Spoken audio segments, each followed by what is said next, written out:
What's up, my good peoples? Some of you may have already heard about the story about, I think his name is Rayshard Brooks in Atlanta. And people want to get outraged because the police shot him, which I really honestly don't think they should have shot him. But this is one of those perfect examples of you can't determine what everybody else gonna do, control what everybody else gonna do, but you can't control what you do, right? Perfect example. If you watch the body cam footage, and I think they combined it with the Wendy's camera footage. If you watch all of that, you'll see what I was talking about. So everything started off. Let me break it down. So there's a car in the Wendy's parking lot not moving. So Wendy's calls the police or whatever because, these people don't want to deal. They don't know who's in that car. So he called the police. Police come, knock on the window, bang on the door, open the door, all this other shit to wake this nigga up. So they finally wake this nigga up. Tell him to pull over to the side. You feel me? So other officers come. They field sobriety test this motherfucker. He's drunk, right? So long story short, he's about to go to jail for DUI, right? So instead of just going to jail for his DUI, cuz start fighting both the cops, fighting them, boom, throwing them to the ground. Cuz like low key, too much for the two cops to handle. So they was about to tase him. This nigga took the taser, started running, tasing the cops with the taser. Then they shot him, or one of them shot him, right?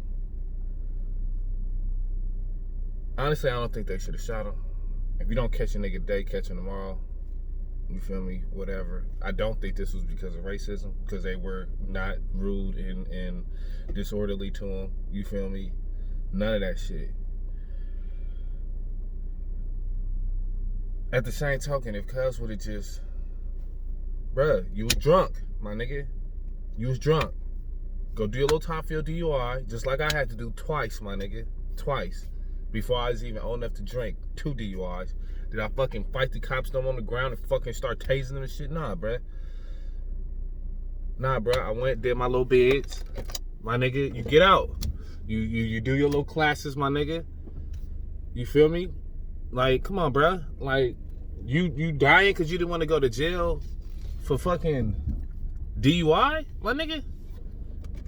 If you drink and you drive, it's a chance you can get pulled over and get DUI, my nigga. Like, what are you thinking before you do it? Like, oh, if I get pulled over, I'm gonna fight the fucking cops and run and leave my car. See, that's why I think they shouldn't have shot the nigga, because the nigga car was right there. You had his information, my nigga. You could have called him another day. That's the reason why I'm hot that they shot the nigga. But I'm mad at him too for making dumb decisions, bruh. This is where black people need to take accountability for your part in what's happening. This is a perfect example of that. Perfect example. They weren't gonna shoot this man. They were handcuffing him to take him to jail for fucking DUI, bruh. And what does he do? Start fighting, wrestling, taking tasers and shit, bruh. That was his decision to start doing that. When you start a conflict, bruh, you don't know how that conflict gonna end. You don't know how that conflict gonna end. You don't. I've been in jail with niggas that's in there because they started fights with niggas. And one nigga, I'll never forget this one nigga, bro. He was from Inglewood. I ain't gonna say his name. But it was a nigga from Inglewood. That nigga was in there for manslaughter because he got into a fight with a nigga. He squabbled. He socked that nigga in his head, hit the curb, and the nigga died. And he was up in there feeling back. He's like, man, I started the fucking fight. You don't know how a conflict gonna end once you start a conflict, bruh. All this nigga had to do was, of course, y'all not gonna hear me saying, I don't justify the police shooting the nigga. Y'all not gonna hear that part, because, leftists, they just hear what they want to hear. But we need to start taking responsibility in our part in all these altercations, bro. Don't sit there and fight both the police, my nigga. What are you doing that for? You fighting them, taking tasers, running, tasing these niggas for what? For what? You gonna lose that fight there, and you gonna lose that fight in court, nigga. If you survive to get there, you gonna lose that fight in both battlegrounds, my nigga. It's just stupid. We need to start making better decisions, bruh. You can't control what other people do, but you can control what you do. Control what you do. I tell this to the homie all the time. He always claim he getting done wrong at some job or something, but he getting done wrong in a calm manner, to where you gotta investigate to notice the wrongdoing. He gets all buck and shit. Now you just an angry black man at work, my nigga. Cursing, making threats and shit. Now you look like the bad guy. Nobody's even listening to what you're saying. They seeing what you doing, bruh. What you saying don't even matter no more, because you out there looking like King Kong, nigga.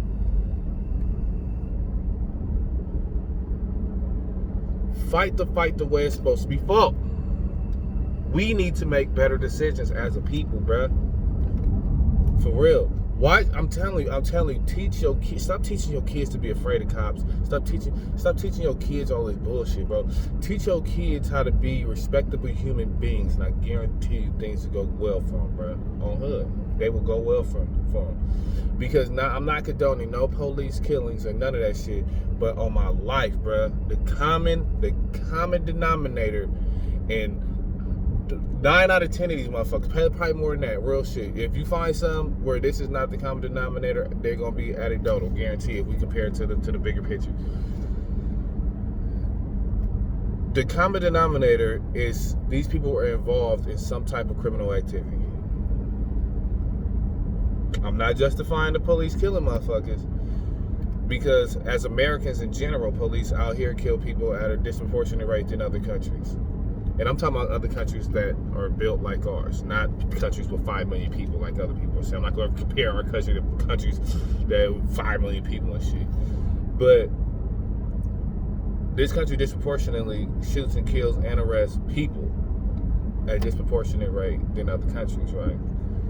So I don't condone the police shootings. But what I can say is, if we stop being involved in criminal activity, and this continues to happen, I guarantee you change will happen a lot faster than what is happening now. It's not happening as fast now because a lot of people look at it as like, well, if these motherfuckers weren't committing crimes, they wouldn't have been involved with the police anyway. I'm not condoning the police shooting, but I honestly feel that way. If you not being involved in crimes, my nigga, you won't have police involvement anyway. It's amazing that now that I'm a law-abiding citizen and I don't do any type of criminal, I don't involve myself in any type of criminal activity. You know what I'm saying? Even when I was in LA, I stopped going to the hood. I stopped breaking the law. I just stopped doing all that shit. And it's amazing how police don't fuck with me.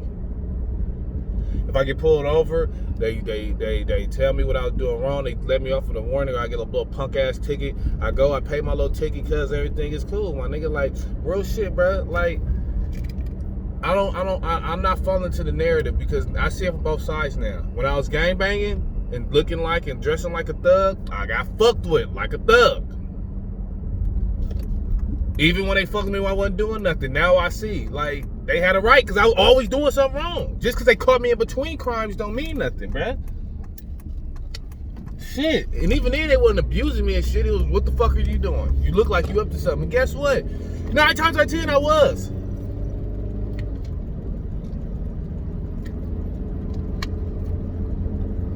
But now that I'm a law-abiding citizen, I swear police don't fuck with me.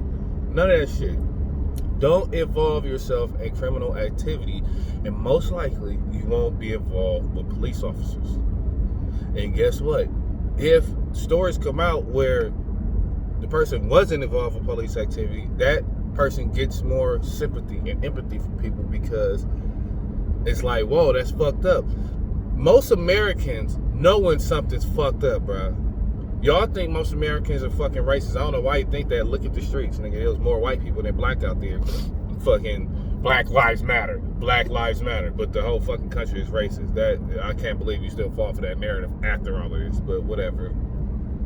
Don't involve yourself in police activity, and shit like this will naturally start decreasing. And then we can start noticing who those bad cops are, and the good cops protecting the bad cops, who are really not good cops, who's protecting the bad cops. We need to get rid of these police unions. We need to get rid of these fucking the qualified immunity. We can start working on problems once we start working on us. See, we can't notice the problem because we just get mad at criminals getting shot. Like I said, they shouldn't be getting shot. At the same token, they commit crimes, and that's what's getting the police in their face in the first place. If you know for a fact that there's a chance the police gonna kill you if they catch you after doing this crime, why are you doing the crime? Is the crime worth your life? Is the crime worth your life? So now we need to focus on the foundation and get politicians in to change a lot of these laws, because it starts with the laws. A lot of this shit starts with the law. Police don't make the law, they enforce it. So start with the laws, bruh. This is just my little message, bruh, real quick. Control what you do, because you can't control what others do.